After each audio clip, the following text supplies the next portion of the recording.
Yo, what's up guys? It's Radoslav here, and in this video I'm going to be covering the best diet on the planet for you. This is going to be a long video. I got a lot of notes to share with you, and if you've seen my other videos, you know that this isn't going to be your usual diet talk or whatever. Before I start, I ask if you have thoughts, comments, questions. I'd like to hear them, but please be respectful. If there's any disrespect or some serious trolling I sense in there, I'm just going to boot you out of the comments. So I'm going to be going over the pros and cons of a lot of different diets, and basically, if there's anyone thinking or preaching that there's one specific diet that works all the time for everybody, they're misinformed and it's just incorrect in my opinion. If there was one perfect diet, we'd probably know about it by now. There wouldn't be thousands of diet books, thousands of experts, thousands of scientists, everyone with their own differing opinions, which is why I'm not going to give you a specific diet, but I'm going to break down a bunch of different diets and help you pick one that is optimal for you at the time you are in right now. So, number one is that everything changes on a daily basis. If you didn't sleep, if you worked out, if you had a stressful day, your dietary needs are going to change based on that. If you're a sloth and you're just sitting on a couch all day, your dietary needs are going to change.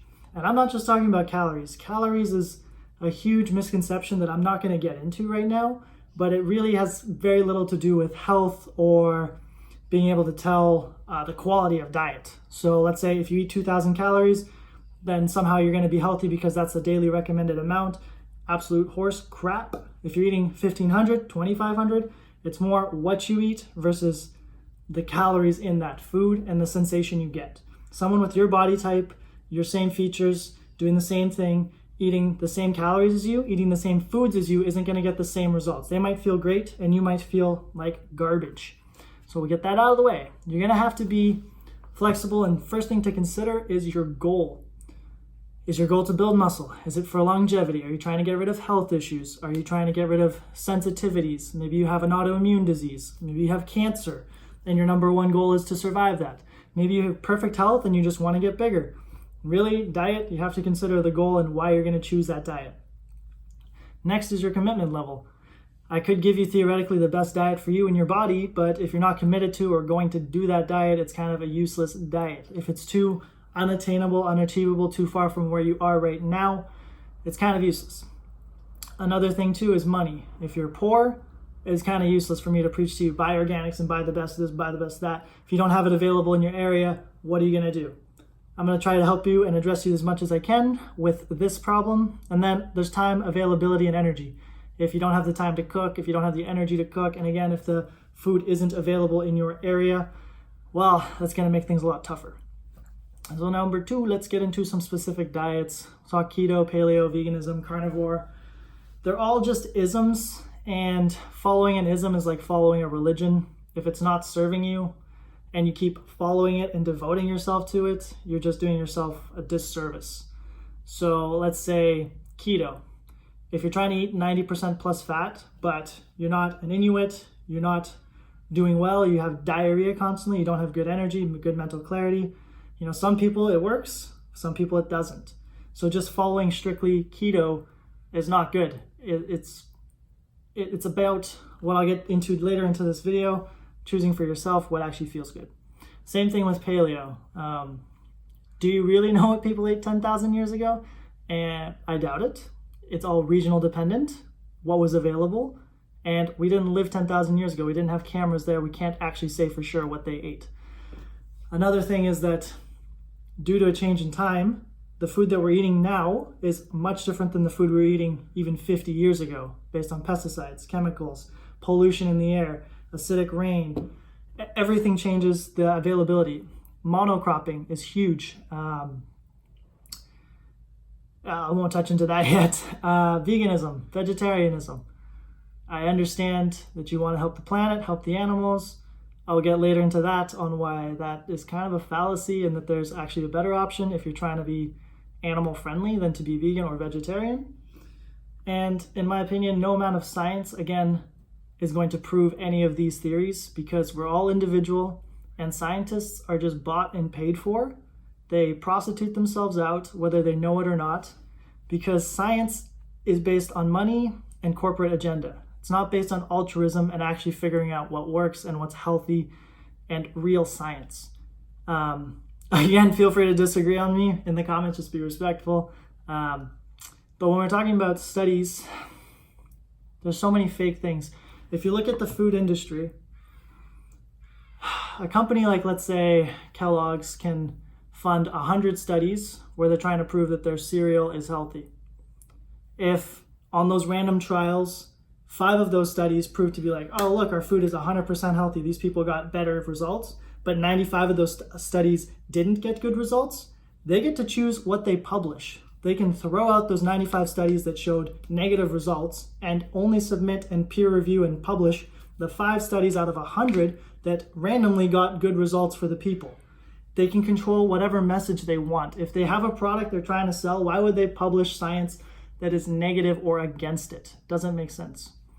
One last keynote I'm going to point out here, because this comes back a lot when it comes to organics. I believe in organic food.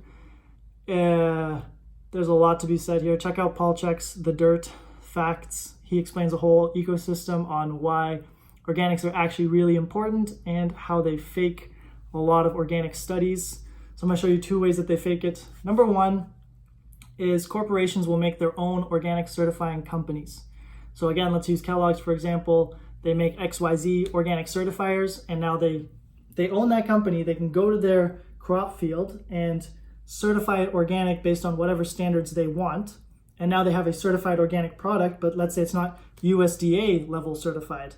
And they have their own sets and regulations which allow them to use a certain amount of pesticides, allow them to use a certain amount of herbicides, and it's not actually an organic product. Now they run a study and test that versus a non-organic product. And of course they're going to see, oh, there's no difference. Yes, because the certification they used was a fake certification that doesn't mean anything. And they're testing it essentially against the same thing. So studies like that show that there's no difference between organics. Another way they can cheat the system is they do use a real organic, let's say apple, but it's imported from Mexico and it's got to go up to Vancouver, Canada. The time it takes for that organic piece of fruit to travel to Canada, let's say it's 2-3 weeks, I don't know what it would be. In that time, that fruit starts to deteriorate. The vitamins and minerals start to break down, and the quality and the nutrition of that apple starts to degenerate. Versus if I were to pick it and eat it 10 seconds later, that's maximum nutrition being delivered. Versus 2 to 3 weeks, now I'm eating that apple later, the degeneration in that. So you take that apple that's 2 to 3 weeks old, and then you have a non-organic apple that's from Vancouver, picked ripe. That non-organic apple could show theoretically being better nutrition and vitamin and mineral values just based on that. They publish the study. They don't tell you that they shipped this from here and here, and oh, boom, scientifically proven organic something isn't good, or isn't as good as, or it's the same as non-organic.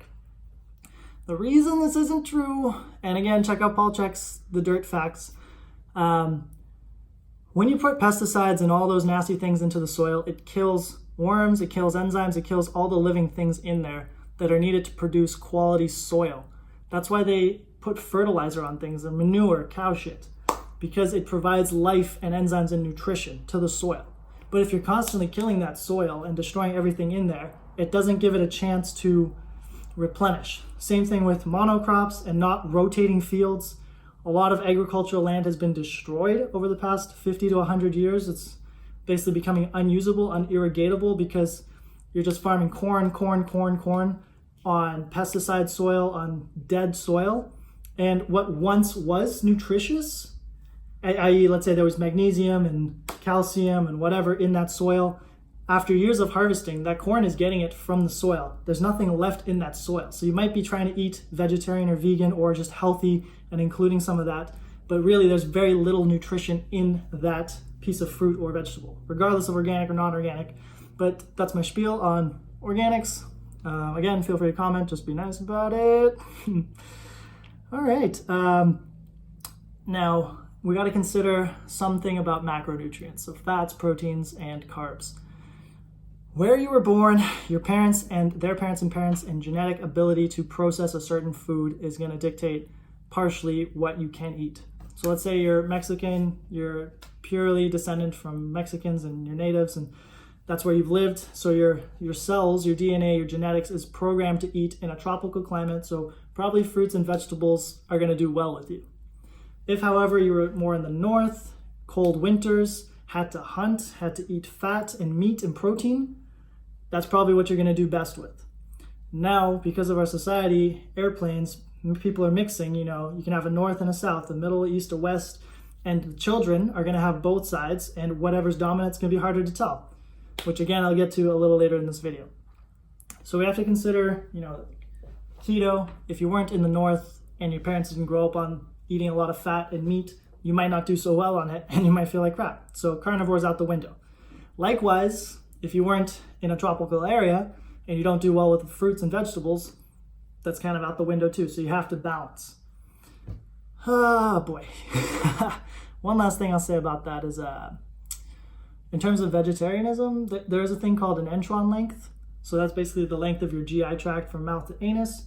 It can vary widely, somewhere from 20 feet to 40 feet. So some people could have double the length of time to digest something. Meats and fats are generally easier to digest, although they are complex, versus something like raw fruit or vegetables. So like, let's say celery. There's a reason cows have 4 stomachs and they regurgitate and process, and it just takes a long time to extract nutrients from a vegetable matter and fibrous matter versus something that's protein or meat based. So someone with a shorter intron would do better with meat and protein versus someone with a longer intron can do better with vegetables and fruits because they have more time to process and break down the fibrous things. That being said, someone with a very long intron, moving that protein, it's going to take a lot more time, and now it starts to ferment and rot in the gut. So people like have smelly flatulence, smelly bowel movements. If you're healthy and everything's optimal, your bowel movements should float, be light brown, kind of earthy, and not smell. If you're farting and you're having smells, like people that take protein shakes, everyone who's taken protein shakes knows about protein farts. That's because the protein in there is fermenting and rotting in your gut. And it's like leaving garbage in a plastic bag and letting it sit there. It's going to start to stink. So, that kind of gives my opinion on protein shakes and all that. I don't use it. I don't promote them. And if your farts are smelling off, that's something wrong with your gastric system. All right, let's jump into a little bit more about veganism, carnivorism, and then I'll give you some thoughts on what you can actually do to help guide yourself in terms of diet. Veganism, vegetarianism, I get it. I get the message. You want to help animals. I agree. I'm not for animal cruelty. I don't like CAFO systems and farm factories where they breed animals just for slaughter and to eat them. They stick them in a tiny cage. I'm not sure how anyone can agree with that. That being said, I'm not perfect. I do eat mostly farm grass-fed meat. I'm very lucky. My parents have a farm and I have access to a lot of good beef. Now, I will say, for the carnivores out there, if you're eating processed crappy meat from the stores, you're putting a lot of processed crap into you, because what I said about non-organic foods being unhealthy, they're pesticide laden, herbicides, all that stuff, that's what they feed processed animals. And to make 1 pound of meat takes about 6 pounds, give or take, of grains or vegetable matter. So a cow or a piece of meat is basically super condensation of all the pesticides and toxins you're getting from a regular system of monocropping. So let's say soy or corn. On top of that, they're feeding them inedible things, which I won't get into right now. And realistically, what fat in an animal or in all things really is a buffer. So things like pork, cows, things with higher fat content. I like fat. I'm a fan of saturated fat. I'm a fan of cholesterol, which I won't get into in this video too much. But if you're getting it from processed animals, that fat is holding toxins, like the pesticides, like the herbicides, all that stuff. That's what fat is meant to do. It's a buffer, it's a storage so that your body, if it can't handle it, if your liver can't process it in the moment, it's gonna store it into fat, and it's like a buffer of that. So if you're fat yourself, you got a lot of toxins in you, you notice if you lose weight too quickly, your liver might have a problem removing that toxin, that toxicity, and you're going to experience problems while you're losing weight, even though you're supposed to be getting healthier. Again, that's a topic for another video, but something to think about. So realistically, and my last point here, and then I'm going to get into what you can actually do to maximize your diet and nutrition, is that vegans and vegetarians think, and again, I love you guys, no hate, please keep it easy on the comments. If you go and hunt or farm your own animals, so let's say I go hunt and I kill 2 elk and it can feed me for a year. That's 2 animals dying to feed me.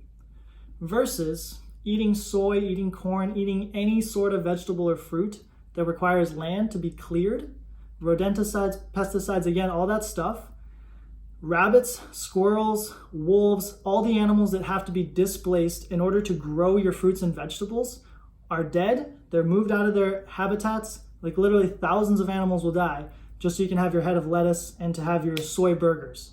So if you think you're not killing animals and you're not impacting ecosystems and you're being more friendly by being vegetarian and vegan, that is a bit of a fallacy based on what I just said, because you cannot have harvests of corn and soy and all those products and lines of fields being put up without, again, the killing of animals, the displacement of animals, farmers shooting crows, killing birds, things that attack their stock, their profit. So I'm just gonna throw that out there. Versus going out into the woods, having a ritualistic spiritual experience of killing an animal yourself, taking that animal, butchering it, giving thanks, being grateful for its sacrifice, and then just eating and killing that one animal that you know where it was from and how it was treated, versus going to the grocery store and buying, again, soy burgers, carrots, whatever fruit and vegetable you want to name. So I'm going to say that there's pros and cons to eating a lot of meat and eating a lot of vegetables, and it's not a perfect world to think that carnivorism or veganism or vegetarian or paleo or keto-ism is the way. There's negatives to everything, and I understand you're trying to help, but I'd love to see in the comments below, with respect, if there's something that counters to what I just said in regards to killing 1 or 2 animals to feed yourself. I realize not everybody can do that, and if everyone did that, there wouldn't be animals. There is a fallacy on my side. That being said, to think that because you're eating fruits and vegetables, you're not killing animals is completely incorrect. And if you consider insects animals, the worms are dying, the ladybugs are dying, the spiders are dying, all those things that are integral to the ecosystem and that create real life, organic, enzyme-rich foods. Unless you're a vegan vegetarian that's running their own garden and pulling everything out of the ground themselves and not killing animals to do so, God bless. All right, I think I'll get off my horse here. And really what's the applicable part here? I think all of that needs to be understood so that you don't get hypnotized by following a religion of food, again, an ism, when your health is obviously deteriorating. I can't tell you the amount of people that come in as a personal trainer and I see them telling me that they're vegan or vegetarian and how right they are. And then I look at them, they have unhealthy skin, they're weak, they have immune compromisation, they're always getting sick, and they're gonna tell me that their diet is good. Likewise, I could have lots of meat eaters come in too, and they have terrible skin issues, they're weak. It's the same thing. Really look at yourself in the mirror and ask, is what I'm doing working? That's the whole foundation of my video and what I'm gonna give to you right now as my guidelines in terms of eating better. So number 1, you gotta observe and journal what you eat and how you feel. So some things you can track are sleep, mood, hunger, food eaten, symptoms, and performance and hydration. Really what you track comes down to you and what matters to you. If you're not lifting in the gym, if you're not doing a sport, obviously performance might not matter. If you're working at a job where your ability to talk to people and be sharp and on the spot matters, that's performance output. If you're unable to sleep or you're sleeping too much, that is an output too. And you want to start to correlate it to certain foods that you're eating. So maybe you're gluten intolerant or lactose intolerant, but you're eating those foods and they're causing problems to you. Maybe you're lacto-vegan or lacto-vegetarian. Okay, you might be doing something right with the vegetarianism for your body, but the lacto part isn't doing anything good. And so you're gonna have to kick that out. But you don't know until you try, experiment, and see how you feel and track everything. You wanna track how you feel before you eat, during eating, and after eating. If before you eat, you feel kind of tired, but then while you eat, you feel energetic, and afterwards you got all this energy, chances are that food is vibing with you.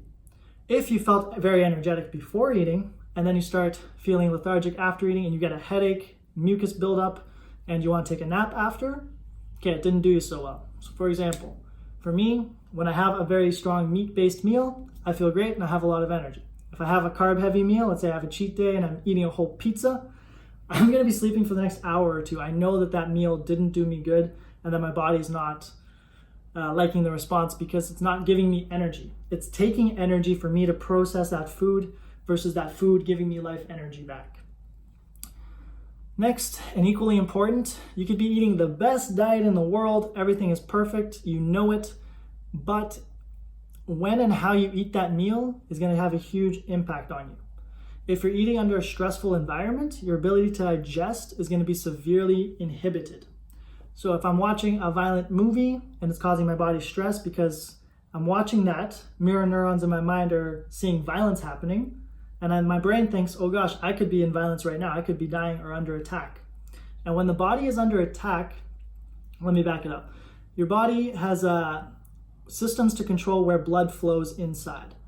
Blood can either flow to the peripheries, to the muscles, or it can go more into the organs and into your torso. So think of things like hypothermia, where you're really freezing cold. The blood leaves your extremities and tries to stay inside and warm you. Likewise, if I'm going to go do some chest or full body workout, the blood's going to leave my digestive system and it's going to fuel my muscles so that I can do the workout.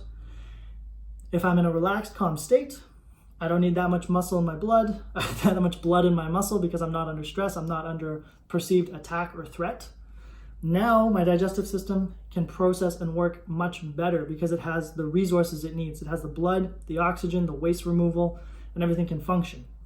If, however, I'm on a call with a client and I'm trying to eat my salad with grass-fed beef liver, I might only get 30% or 50% of the nutrition because there isn't enough blood going to my digestive system so I can function properly. So the how and when you eat is very important. Also, there's something to say about enjoying the food you eat. If you enjoy it, your body's going to take it in more because you're accepting of that food. If you're eating chicken and rice and you're like, God, I don't want to eat this, but I'm going to, you're telling your body and your brain, I don't want this in me. That's going to also impede your ability to absorb it. Last thing I'm going to say, and we'll call this video to an end, results speak for themselves. If you're listening to experts, this isn't always true, but there's a lot of experts out there that'll preach a certain diet, preach a certain approach, but you look at their bodies, they're unhealthy, they're sick. You go to any doctor's office in America, 50% of them are going to be unhealthy and sick. These are the people that represent health. They're supposed to tell you what's healthy and how you can get health yourself, yet they don't know anything about health themselves. So take that with a grain of salt because there are a lot of people that look really healthy that also are not healthy. You need to look yourself in the mirror, be honest with yourself. Is what you're doing actually working? Let's say veganism or carnivorism. I might have read that book, Primal Code. I haven't. I don't know, Primal Code, Carnival Code, whatever it's called. You read a book, and you're like, oh, this is it. This is a science-based approach. I'm going to start doing it. And, I'm going to tell you, no matter what diet you do, if you go from a standard American processed food diet and you go to any other diet, you're pretty much going to see a great result. So let's say someone that's eating McDonald's every day, Subway, Domino's Pizza, and they switch to vegetarianism, that is a huge improvement in their diet. God bless, I can promote that. I can be down with that because it is a step in the right direction. You're removing processed foods and bad quality meats, bad quality carbs, and generally you're going to be replacing them hopefully with fruits and vegetables. That being said, if you're replacing with potato chips and hash browns, maybe you don't see that same result, but a lot of these diets, the reason people think they work is because actually they're just removing bad things from their diet versus necessarily adding the right things for their body. So keep that with a grain of salt because maybe you did change to it and you saw good results and you want to keep that. But if you don't see the good results happening, so let's say it's 5 years down the road, you're a vegetarian and things start changing, your skin just starts deteriorating, you can't think, you have bad bowel movements, you have indigestion, it's time to consider that maybe what was working once isn't working and your body is asking you for something else. So guys, leave me your thoughts, questions, comments. I know that was a lot in one video. And again, I just ask that you just be respectful. Everyone has hugely different opinions on this topic. I'm kind of poking the bear on everyone, I hope. I hope you guys enjoyed this and I'll see you in the next one.